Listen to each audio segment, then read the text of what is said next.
Controversy is brewing in Tucson, Arizona, where two schools will take grant money from a group with ties to the Muslim Brotherhood. Joining us now for Fair and Balanced Debate are radio show hosts Leslie Marshall and Chris Plant. Welcome to you both. Hey, Shannon. Good morning. All right, now, Chris, this money is going to be used in classrooms where they're teaching Arabic. Isn't that a skill we would like some American kids to develop? What's wrong with that? Sure, nothing wrong with that. I assume we're taking money from the Chinese government in classrooms where they're teaching Chinese and on and on. Since when did the United States become such a third world basket case that we're accepting a few $100,000 from outside sources so we can fund our educational system? It's absurd just on that level alone. But then we're talking about the Muslim Brotherhood, or an affiliated organization, being behind the funding. And the Muslim Brotherhood is, of course, the granddaddy of all the radical Islamic organizations. They're the group that assassinated Anwar Sadat. Forget about what you've been reading in the New York Times about them recently. Their leaders actually mentored Osama bin Laden and Khalid Sheikh Mohammed, the current head of al-Qaeda. Ayman al-Zawahiri is a longtime Egyptian Muslim Brotherhood member. They have an agenda. It is to spread Sharia law, and there's no motivation for them to give money to a Tucson school district if it were not for advancing their agenda. Obviously, it's about that. Leslie, I'll give you a chance to respond. I don't know where to start. Chris put a lot out there.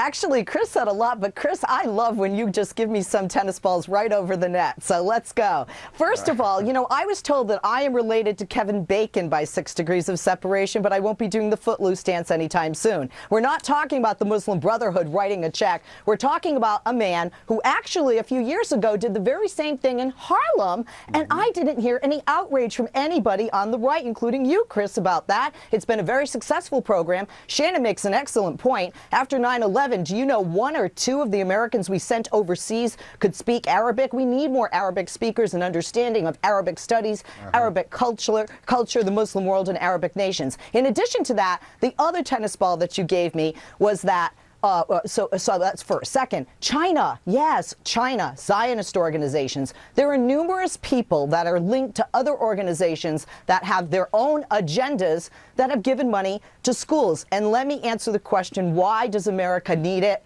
Because, Chris, you and your buddies always cut education every time you get a chance. You know, here in Los Angeles, we have to sell cookies and cakes and have bake sales to buy pencils and to buy backpacks for our kids, for crying out loud, in our public school system. So I think that we do need money for education in America. Wow. And I think Tucson did what most people would do, which is welcome it with open arms. All right, Chris, I know you're chomping at the bit, but I want to have you both react to something. This comes from a member of the Tucson Unified School District Board, Mark Steegman, I think, if I'm pronouncing that correctly. He says, as far as I can tell, the money comes with no strings attached. There are people we wouldn't want to take money from. That would be case by case. The main issue is what we can do with the money. We get lots of money from different foundations, including American foundations that fund all kinds of things. I don't know what they're funding. I don't know what they're funding. Wonderful. Also, yes, you're right, Leslie. They did fund a program in Harlem, too. And why did they choose this school district? It's a school district that was in the news a while back for teaching a very radical sort of reconquista. Southwestern America is occupied territory, creating disgruntled feelings among the populace in the school system there.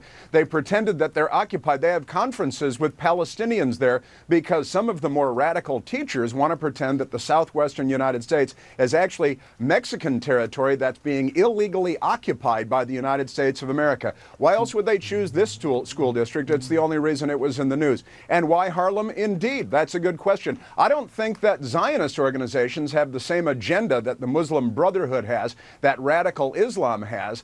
We've heard from spokesmen with this organization that they're clearly anti-capitalist. They have another system in mind for a monetary system and an economic system that conforms with Islam. Look, they have an agenda, and you know what? We'll take money wherever we can get it because we're crying poor mouth, and we're still playing that bumper sticker of the we've got to have bake sales while the Pentagon buys bombers. I mean, really, honestly, it's 2013. Let's catch up here.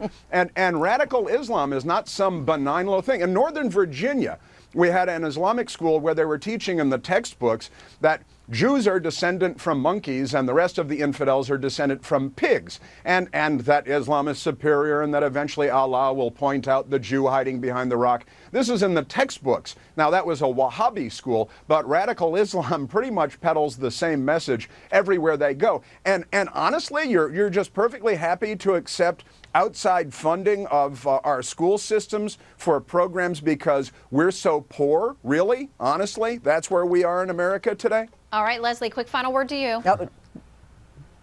The Blue Horizon schools, which are Muslim-based and are not teaching radical Islam, are some of the highest rated schools in the United States of America.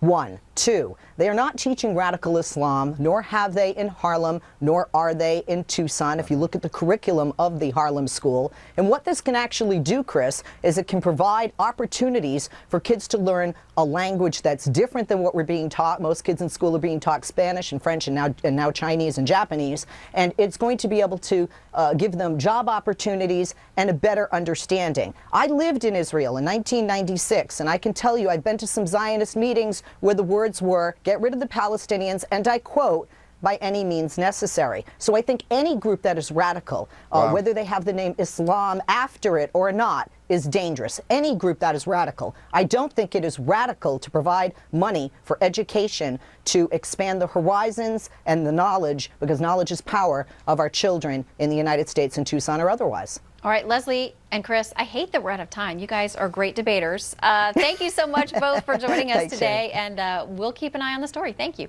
Thanks, Shannon. Okay.